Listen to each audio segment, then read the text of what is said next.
देख रहे हैं स्पेशल रिपोर्ट न्यूज रूम से, आपके साथ मैं हूं अंजना ओम कश्यप। आज बात कितने दूर कितने पास। ममता बनर्जी दिल्ली में है। 2024 की चुनावी रणनीति पर विपक्ष के दलों के साथ मीटिंग करने पहुंची है। 2024 अभी दूर है, लेकिन क्या नरेंद्र मोदी के खिलाफ ममता संपूर्ण विपक्ष को एक प्लेटफॉर्म पर पास लाने में कामयाब होंगी? आज ममता के इसी प्लान से जुड़ी अहम जानकारी आपको हम देंगे स्पेशल रिपोर्ट।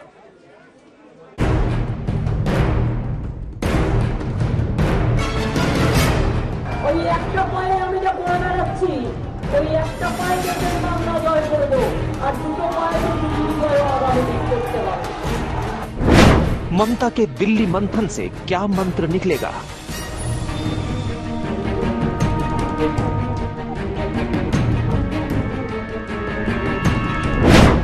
कौन कौन ममता बनर्जी से मिलने पहुंचा?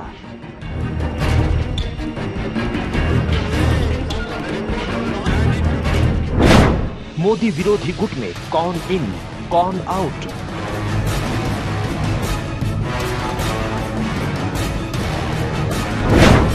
क्या ममता के सहारे मोदी से लड़ेगा विपक्ष? चाइना चाइना चाइना, हम लड़ेंगे, करेंगे, जीतेंगे। खेला होवे, देखा होवे, जेता होवे। मोदी ममता मुलाकात की इनसाइड स्टोरी।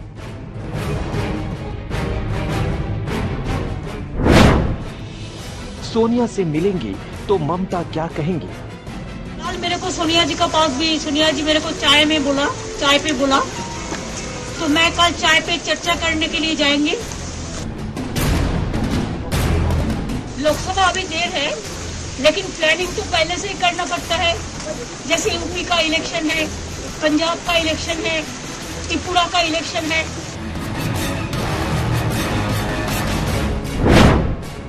विपक्ष को ममता में चेहरा दिखता है। इस बीच बड़ी खबर इस वक्त कर्नाटक से आ रही है, जहां पर नए मुख्यमंत्री का ऐलान हो गया है। बसवराज बोम्मई पहले गृह मंत्री थे ये येदियुरप्पा सरकार में, और कर्नाटक के अगले सीएम होंगे बसवराज बोम्मई। हमारे साथ हमारे सहयोगी इस खबर पर जुड़ेंगे। देखिए, बड़ा बदलाव है ये, लेकिन सहमति येदियुरप्पा की पहले से मिल गई थी। और ये जो आज वहां पर विधायक दल की बैठक हुई थी, उसकी तस्वीरें आप देख रहे हैं, जिसके बाद फिलहाल कर्नाटक के गृह मंत्री जो येदियुरप्पा सरकार में थे, बसवराज बोम्मई, वो बसवराज अब मुख्यमंत्री बन रहे हैं कर्नाटक के।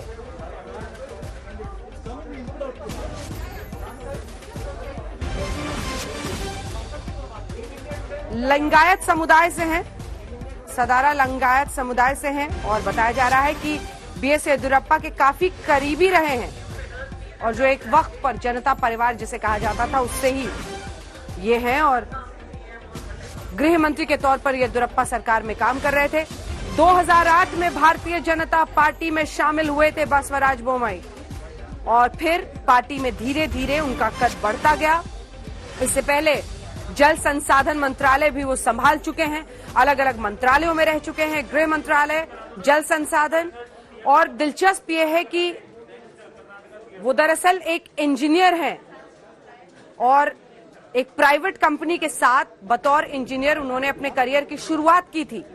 2 बार के एमएलसी हैं, 3 बार के एमएलए हैं शिगांव हवेरी डिस्ट्रिक्ट से, और अब उनके लिए बड़ा लम्हा ये, बसवराज बोम्मई अब कर्नाटक के अगले मुख्यमंत्री होंगे।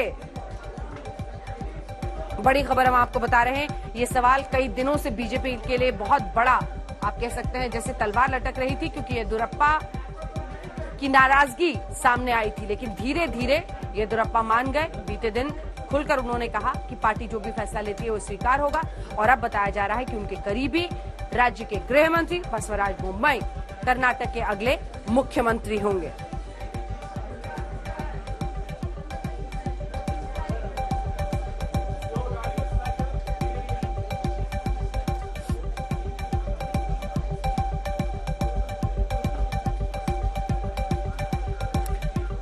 एक और बात दिलचस्प है, एसआर बोम्मई जो उनके पिता थे वो भी कर्नाटक के मुख्यमंत्री रह चुके हैं, और अब बसवराज बोम्मई के लिए ये बड़ा दिन, जब वो खुद मुख्यमंत्री बन रहे हैं कर्नाटक के।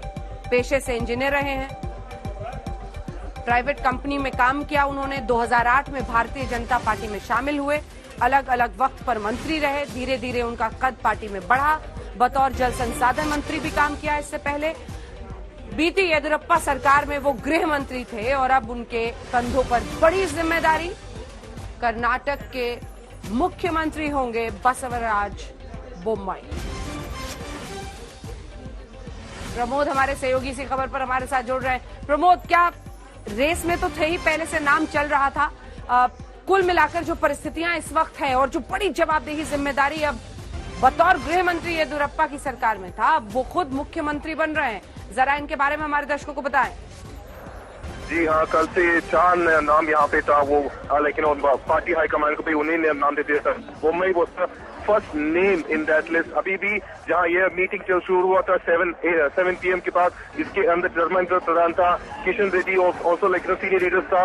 येदियुरप्पा आकर उसके बाद ही अभी ये मीटिंग होगा तकरीबन 45 मिनट। उसके बाद अभी येदियुरप्पा दी केयर टेकिंग चीफ मिनिस्टर ने प्रपोज किया बोम्मई का नाम को, और इसको ईश्वरप्पा सेकंड किया था।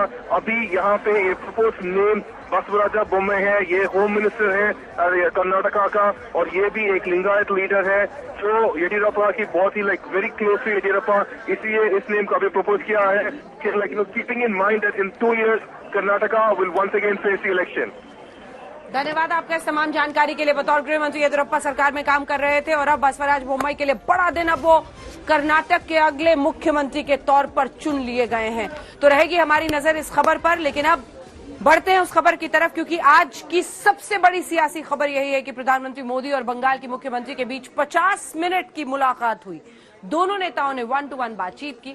2024 चुनाव की रणनीति बनाने दिल्ली आई ममता बनर्जी ने प्रधानमंत्री से क्या कहा, दोनों के बीच हुई इस मुलाकात की इनसाइड स्टोरी जरा आपको बताते हैं।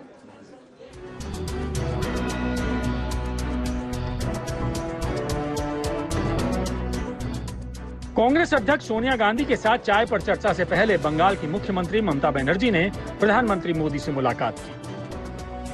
दिल्ली दौरे पर आई ममता की प्रधानमंत्री से क्या बात हुई, यही चर्चा सबसे गर्म रही। मीटिंग खत्म हुई तो ममता बनर्जी ने क्या कहा, सुनिए।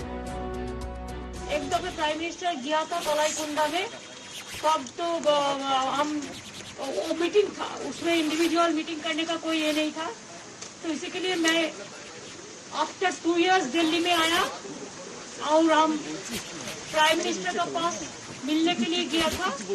ये विजिट हमारा पूरा काटिसी विजिट है कि चुनाव का बाद एक दफे भेंट करने पड़ते ही है सब। ये हमारा कॉन्स्टिट्यूशन का मुताबिक एक प्रोटोकॉल होता है, तो इसी के लिए मैं कॉलन किया है।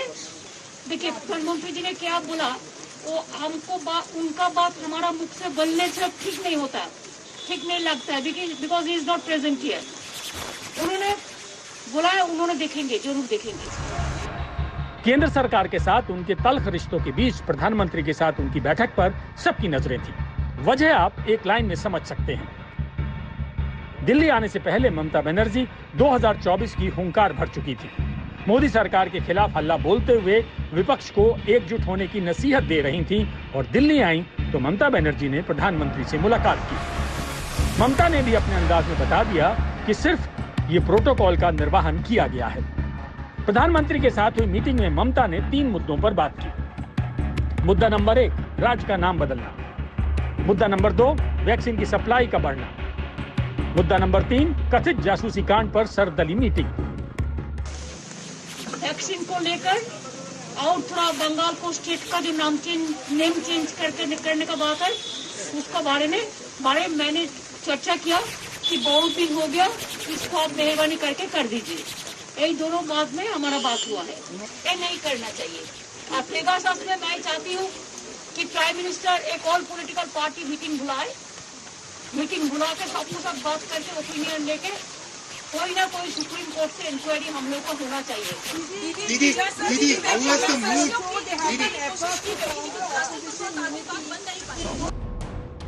कथित जासूसी कांड के खिलाफ ममता ने कमीशन का गठन खुद कर दिया है, जो जांच करेगा।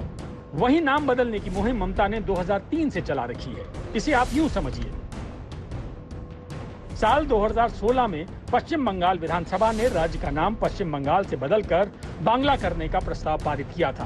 प्रस्ताव में प्रावधान था कि पश्चिम बंगाल का नाम बंगाली में बांग्ला, अंग्रेजी में बंगाल और हिंदी में बंगाल रहेगा।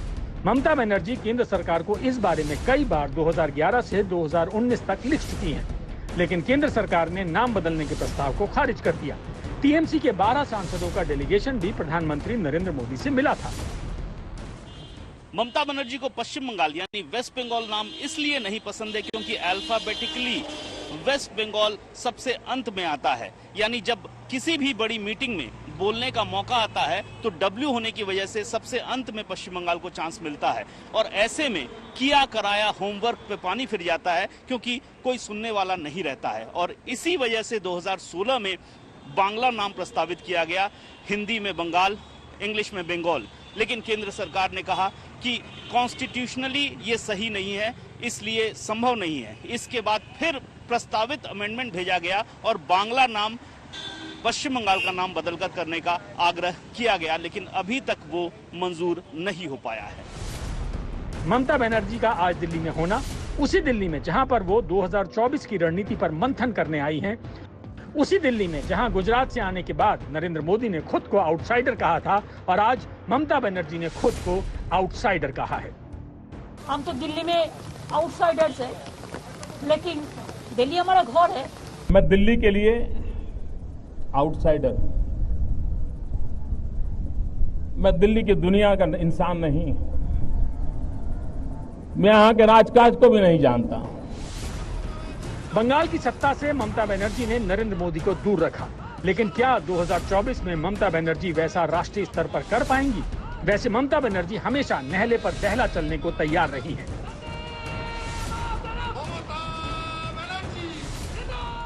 आप भी भाई भतीजावाद के उन कांग्रेसी संस्कारों को छोड़ नहीं पाई जिनके खिलाफ आपने बगावत की थी। बहनों और भाइयों, मां माटी मानुष से विश्वासघात करने के बाद, इतना अन्याय करने के बाद अब इन लोगों ने एक नया नारा गढ़ा है। अरे दीदी, उजाला गैस कहा गया? उजाला उजाला का रोशनी कहा गया? कैग रिपोर्ट में भी बोला कि उजाला में स्कैंडल हुआ, उजाला में आपका आदमी सब खा लिया, गड़बड़ किया, तोलाबाजी खाली नहीं किया, कोटि कोटि रुपया खा लिया। Syndicate, what syndicate? India knows only one syndicate, that is Narendra Modi or Amit Shah. There is no other syndicate. तो कोलकाता से लेकर दिल्ली की सियासत की गर्मी तो आपने देख ली, लेकिन आइए आपको लिए चलते हैं कर्नाटक, जहां बहुत बड़ी राजनीतिक, आप कह सकते हैं राजनीतिक परिवर्तन का ये वक्त है, जब येदियुरप्पा सरकार का अंत और वहीं पर बसवराज बोम्मई जो कि उनके गृह मंत्री थे, अब उनके मुख्यमंत्री बनने का ऐलान धर्मेंद्र प्रधान वहां पर कर रहे हैं। विधायक दल की बैठक हुई थी, जिसके बाद धर्मेंद्र प्रधान ने वहां पर यह ऐलान किया है। आइए आपको सुनाते हैं।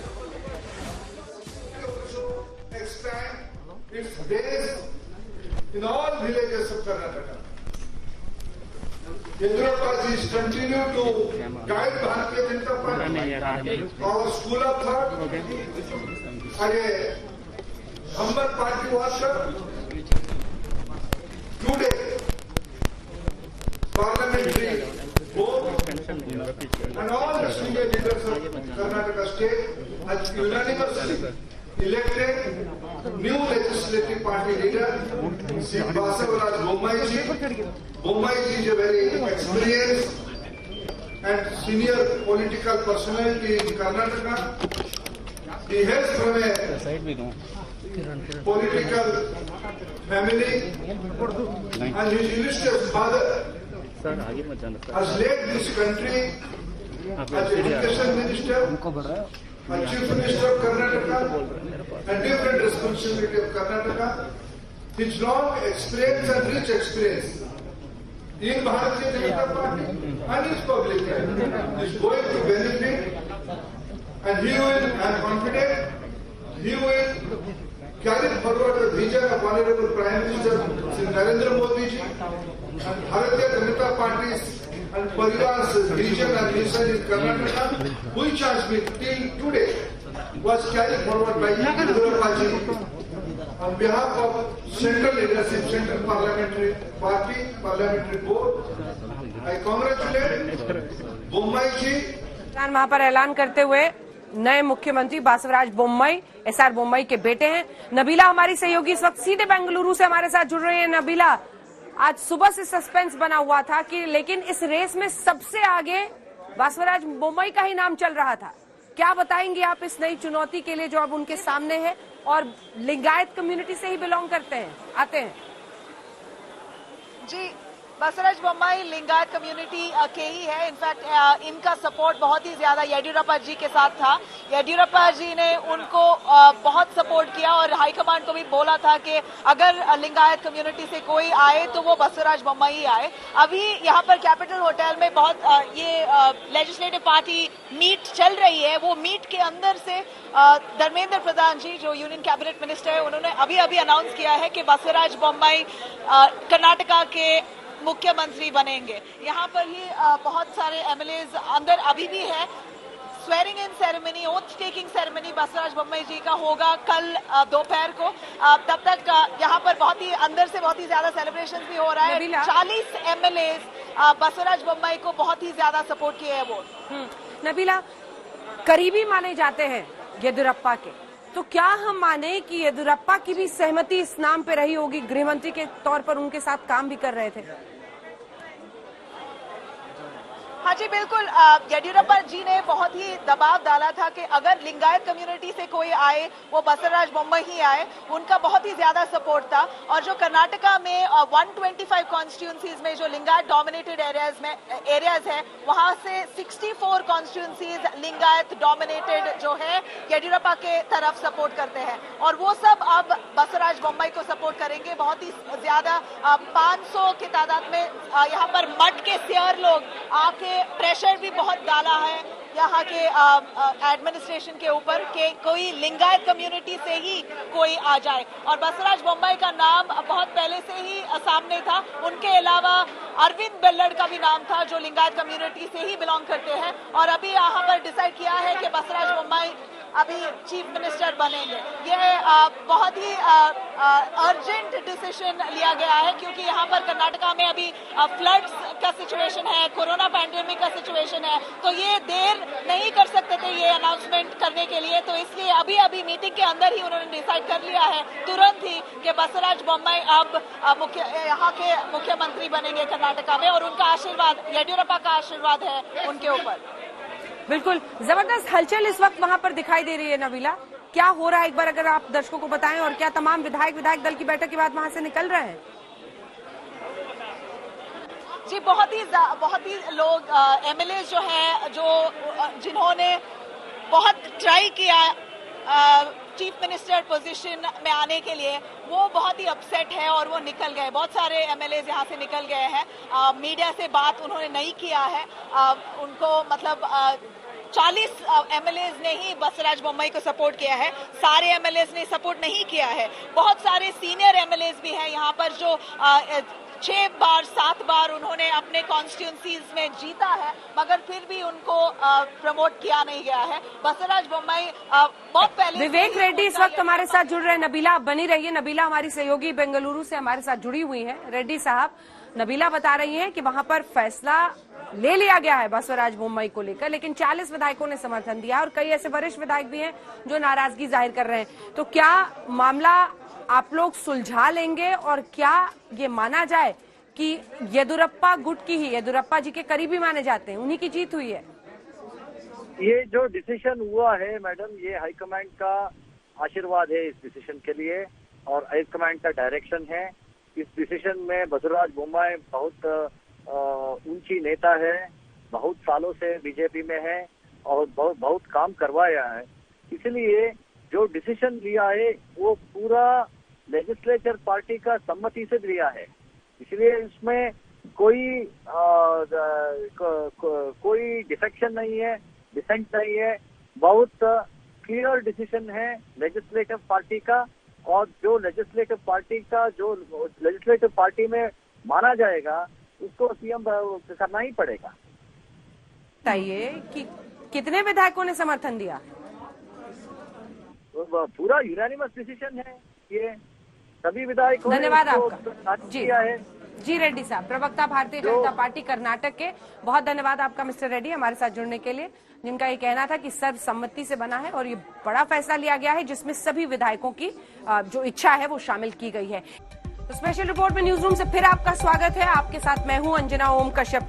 कैसे इस वक्त देश के कई राज्य भारी बारिश, बाढ़ की त्रासदी झेल रहे हैं, आपको दिखाते हैं। तबाही मची हुई है दिल्ली से लेकर महाराष्ट्र, गुजरात, मध्य प्रदेश, राजस्थान। तेज बारिश के कारण होने वाली घटनाओं में बड़ी संख्या में लोगों की मौत हुई है। इस बीच मौसम विभाग ने अगले 3 से 4 दिनों के लिए अलर्ट जारी कर दिया है।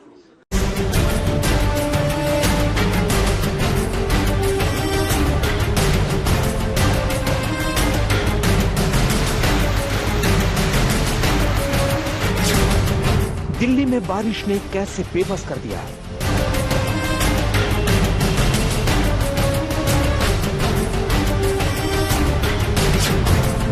महाराष्ट्र में कैसे आई भयंकर जानलेवा बाढ़।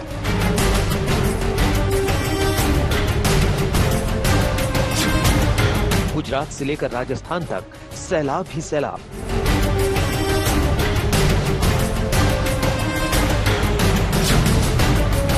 मध्य प्रदेश से हिमाचल प्रदेश तक मचा हाहाकार।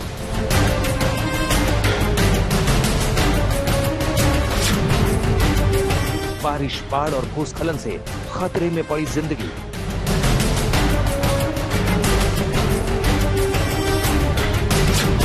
सैलाब का जोरदार प्रहार, इंसानों का जीना दुश्वार।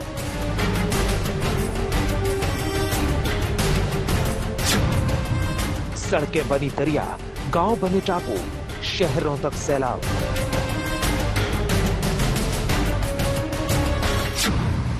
बारिश ने तो हद कर दी, जिंदगी बहुत मुश्किल कर दी। आज पहले बात देश की राजधानी दिल्ली की करते हैं। दिल्ली एनसीआर में मौसम ने सुबह ऐसा समा बांधा कि कई इलाकों की सड़कें पानी में डूब गई और परेशानियों का दरिया दिल्ली में बहने लगा। जो भी घरों से बाहर निकले वो मुसीबतों का मारा नजर आया।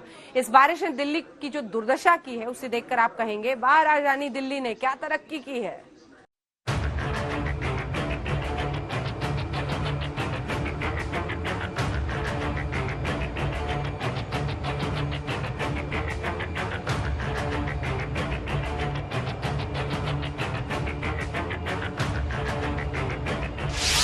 ये दरिया बनी दिल्ली में गोते लगाने वाला विकास है।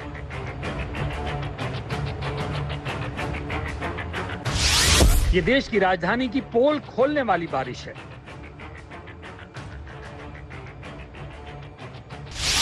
डीटीसी बस में बैठकर भी आप दरियाई दिल्ली देख सकते हैं।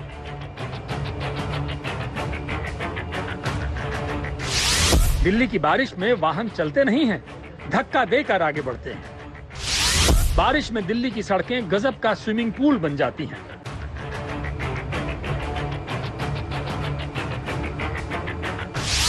दिल्ली की बारिश में डूबी सड़कें भी क्या ट्रैफिक जैम लगवाती हैं? बारिश में यहां मुश्किल में पड़ती जिंदगानी है। बस हो या ऑटो, स्कूटर हो या बाइक, सबको दरिया पार करके जाना पड़ता है। सवाल यह है कि क्यों बारिश आते ही दिल्ली दरिया बन जाती है?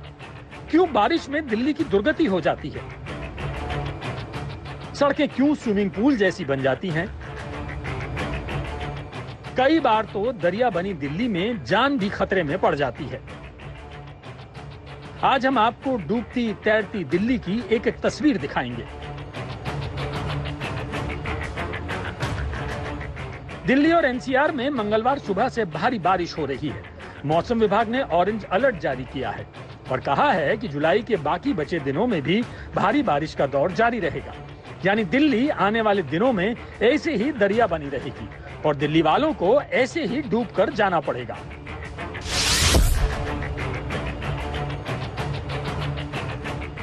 सबसे पहले तरक्की की ये तस्वीर देखिए। आपने बाढ़ में और सैलाब में फंसी बसों को बहुत देखा होगा। अब बस में बाढ़ देखिए, वो भी दिल्ली एयरपोर्ट जाने वाली बस में। सवारियों के पसीने छूट रहे हैं, हैरान परेशान है कि बस सड़क पर चल रही है या किसी दरिया में जा घुसी है। है कोई सरकार के पास इसका जवाब? दरिया दिल्ली में डूबती डीटीसी की ये तस्वीर आपको लाजवाब कर देगी। और ये प्रगति मैदान है। यहां की तस्वीरें पूछ रही हैं और कितनी प्रगति चाहिए। घंटे भर की बारिश में घुटने भर ही तो पानी भरा है। डीटीसी बंद पड़ी है। ऑटो के इंजन फेल हो रहे हैं। कारें आधी आधी डूबी हैं। पानी निकालने के लिए ट्रैक्टरों से पंप लगाए जा रहे हैं। बारिश में दरिया बनती दिल्ली में चलना है तो धक्का भी लगाना पड़ेगा और डूब कर जाना होगा। इंद्रप्रस्थ पर हुआ यह जलभराव जो आप देख रहे हैं, इसकी वजह से प्रगति मैदान की तरफ से आईटीओ को जाने वाला ट्रैफिक कई घंटों तक रेंग कर चल रहा है। देखिए किस तरह से वाहनों को काफी दिक्कत और परेशानी का सामना करना पड़ रहा है। इतना ही नहीं, जो एक सबवे है उसे भी यहाँ पर लॉक कर दिया गया है और साथ ही साथ जो आसपास के इलाके हैं उसमें तमाम जो गाड़ियां हैं वो पूरी तरह से स्ट्रैंडेड हो गई, ठहर सी गई। और यही वजह है कि देखिए एक साइन भी बीच में ट्रैफिक पुलिस ने खड़ा किया है ताकि उधर कोई न आए, क्योंकि उसके के करीब जाने के बाद काफी डूबने का खतरा है। और आप देखिए कि सिर्फ इंद्रप्रस्थ के आसपास का जो इलाका है वो पूरी तरह से डूब गया है। ये तस्वीर भी बेहद हैरान करने वाली है। तस्वीर दक्षिण दिल्ली के पेट्रोल पंप की है। ऐसा लग रहा है कि यमुना पेट्रोल पंप तक चढ़ाई है। यहाँ सैलाब है और सैलाब से जंग और उसके बीच डूब डूब कर निकलती जिंदगी का अद्भुत संगम है। दिल्ली के अलकनंदा का हाल भी देख लीजिए।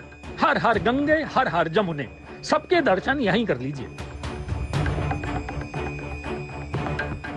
बारिश में पसीना बहाने और धक्का लगाने को सजा ना समझिए। मुस्कुराइए कि आप राजधानी दिल्ली में हैं। आरके पुरम के सेक्टर 7 में दरिया बनती दिल्ली की इस तस्वीर ने भी हैरान और परेशान किया है। हफ्ता भर पहले दिल्ली के मुख्यमंत्री अरविंद केजरीवाल ने उम्मीद जगाई थी। 19 जुलाई को केजरीवाल ने ट्वीट कर लिखा था, मॉनसून को देखते हुए दिल्ली के ड्रेनेज सिस्टम को लेकर उपराज्यपाल जी की अध्यक्षता में पीडब्ल्यूडी, एमसीडी, डीजेबी और आईएंडएफसी के साथ समीक्षा बैठक की। मिंटो रोड जैसा सिस्टम दिल्ली के अन्य पॉइंट्स पर भी बनेगा। नालों और सीवर की नियमित सफाई, दिल्ली में बनाएंगे वर्ल्ड क्लास ड्रेनेज सिस्टम। हर साल डूबने वाला मिंटो ब्रिज तो इस बार नहीं डूबा, लेकिन नेशनल हाईवे से बहता झरना सरकार की बदइंतजामी की पोल भी खोल गया। जो तस्वीरें हैं वो बताने के लिए काफी हैं कि कैसी व्यवस्था है और व्यवस्था क्यों चरमरा जाती है। पहले तो आप इस जलभराव को देखिए कि कैसे गाड़ियां इससे निकल करके जा रही हैं बमुश्किल, और इसकी वजह से अगर जाम ना लगे तो क्या। दूसरी तस्वीर, झरना की तरह से जो फ्लाईओवर है उससे पानी नीचे गिर रहा है। यानी जो व्यवस्था की गई है वहां पर कहीं पाइप टूटी हुई नजर आती है, पाइप भी फूटी हुई नजर आती है। यानी मॉनसून को लेकर के अलग अलग एजेंसियां बातें खूब करती हैं। ये NH9 है, NH24 है, जो कि दिल्ली से मेरठ को जोड़ता है, और इस सड़क की ख्याति अलग अलग जगहों पर है कि कितनी कम समय में बनाया गया, कितनी बेहतरीन क्वालिटी की सड़क बनाई गई। लेकिन बारिश ये बताने के लिए काफी होता है कि सब कुछ कितना सुपरफिशियल है, कितना ऊपरी है, कितना छद्म है। सवाल यही है कि दिल्ली कब तक डूबती रहेगी? थोड़ी सी बारिश में दिल्ली कब तक ऐसे ही दरिया बनती रहेगी? आज तक ब्यूरो। सवाल यह है कि दिल्ली बार बार क्यों डूबती है? थोड़ी सी बारिश दरिया क्यों बन जाती है? तो आपको बताते हैं, मुसीबत की एक वजह नहीं है बल्कि कई वजह हैं। सबसे बड़ी वजह है शहर के बुनियादी ढांचे और डिजाइन में कमी। एक और बड़ा कारण नालियों का प्रबंधन करने वाली एजेंसियों की लापरवाही। पीडब्ल्यूडी, एमसीडी, दिल्ली जल बोर्ड समेत कई एजेंसियों के बीच तालमेल की भी कमी दिखती है। इसके अलावा दिल्ली का ड्रेनेज सिस्टम बरसों पुराना है। इसकी मरम्मत तो होती है लेकिन इसे पूरी तरह बदलने की जरूरत है। 1976 में दिल्ली सरकार ने आखिरी बार जल निकासी मास्टर प्लान तैयार किया था। बीते 42 साल में राजधानी की आबादी 4 गुना बढ़ गई, लेकिन ड्रेनेज सिस्टम में कोई बदलाव नहीं हुआ। आपदा प्रबंधन के जानकारों के मुताबिक बेहिसाब निर्माण की वजह से पानी को निकलने का रास्ता ही नहीं मिलता है। ये परिस्थिति राजधानी दिल्ली की हो गई है। दिल्ली दरिया बनी है, लेकिन देश के कई राज्यों में बारिश से जान खतरे में पड़ी है। महाराष्ट्र में ऐसी बाढ़ आई कि अब तक 192 लोगों की मौत हो चुकी है। गुजरात में भी सैलाब जिंदगी पर प्रहार कर रहा है। राजस्थान, मध्य प्रदेश में बारिश से जान आफत में आई हुई है।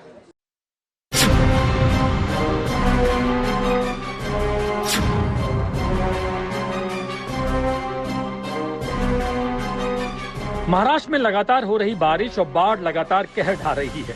अब तक 192 लोगों की मौत हो चुकी है। मूसलाधार बारिश ने कोंकण समेत पश्चिमी महाराष्ट्र के 9 जिलों को बुरी तरह से प्रभावित किया है। सबसे पहले सांगली की ये तस्वीरें देखिए। पूरा इलाका बाढ़ में डूबा हुआ है। दुकानें क्या, मकान क्या, आधे आधे डूबे हुए हैं। इलाके में बाढ़ कर्फ्यू लगा है और सांगली के जिन इलाकों से बाढ़ का पानी उतरा है वहां तबाही के निशान साफ साफ देखे जा सकते हैं। पेड़ जड़ से उखड़े पड़े हैं। सड़कों पर मलबा ही मलबा है। बाइक और स्कूटर कीचड़ में सने हुए खड़े हैं। इस मारुति वैन को ही देखिए, बाढ़ के पानी में आधी डूबी हुई खड़ी है। लोगों के घरों में कीचड़ ही कीचड़ है। वो अपने घरों को साफ करने में लगे हुए हैं। महाराष्ट्र के कोल्हापुर में तो अब भी रेस्क्यू ऑपरेशन चलाया जा रहा है। एनडीआरएफ की टीमें चप्पा चप्पा छान रही हैं और बाढ़ में लापता हुए लोगों की तलाश कर रही हैं। एनडीआरएफ की ये टीमें बेजुबान जानवरों का भी रेस्क्यू ऑपरेशन कर रही हैं। महाराष्ट्र में अगले 48 घंटे और भारी हो सकते हैं। 29 और 30 जुलाई को भारी बारिश की आशंका मौसम विभाग ने जताई है। रायगढ़, रत्नागिरी, पुणे, सतारा, कोल्हापुर के लिए ऑरेंज अलर्ट जारी किया है।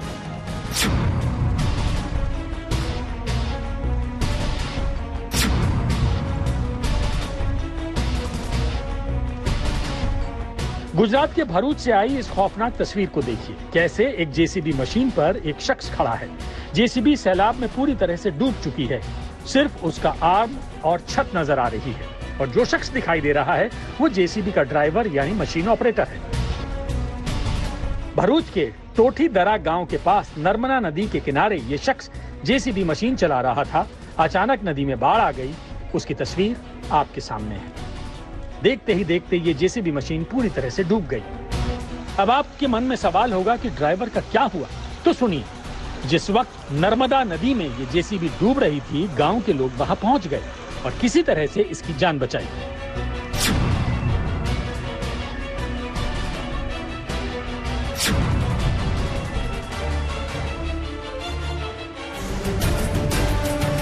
राजस्थान के पाली में सैलाब के बीच एक ट्रक ऐसा फंसा कि डूबने लगा। उसके बाद इस ट्रक को किसी तरह से बाहर निकालने की जद्दोजहद शुरू हुई। बारिश में उफनती नदी के पुल को ये ट्रक पार कर रहा था, लेकिन सीमेंट से भरा ये ट्रक बीच में जाकर बंद हो गया। लेकिन घंटों की मशक्कत के बाद इस ट्रक को बाहर निकाल लिया गया।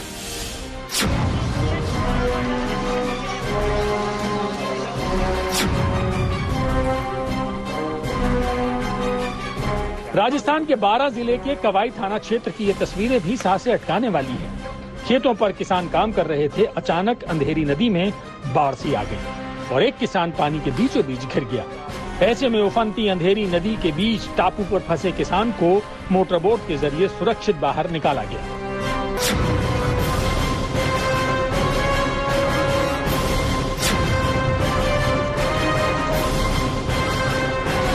इस तस्वीर को देखकर ही रोंगटे खड़े हो जाते हैं। आप देख सकते हैं खाट पर एक गर्भवती महिला को सैलाब के बीच से ले जाया जा रहा है।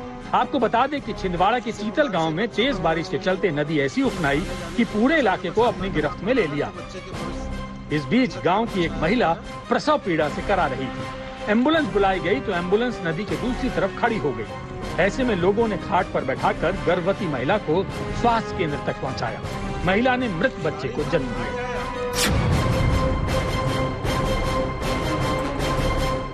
गुना में 48 घंटे की बारिश ने शहर को पानी पानी कर दिया।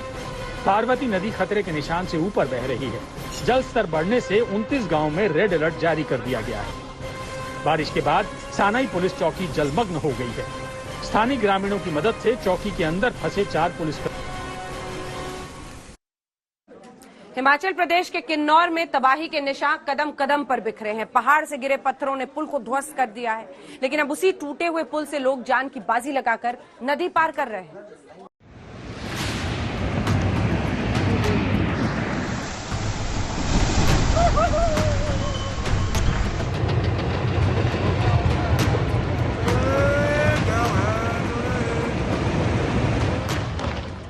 25 जुलाई की ये तस्वीरें हिमाचल प्रदेश के किन्नौर की हैं। अचानक ऐसा कहर बरपा कि पहाड़ों से बड़े बड़े पत्थर लुढ़कने लगे। पत्थरों की बारिश सी होने लगी। ऊंचे पहाड़ों से निकले पत्थर धरती पर किसी तोप के गोले की तरह गिर रहे थे। एक बड़ा सा पत्थर तो नदी पर बने पुल पर गिरा और देखते ही देखते ये पुल धराशायी हो गया।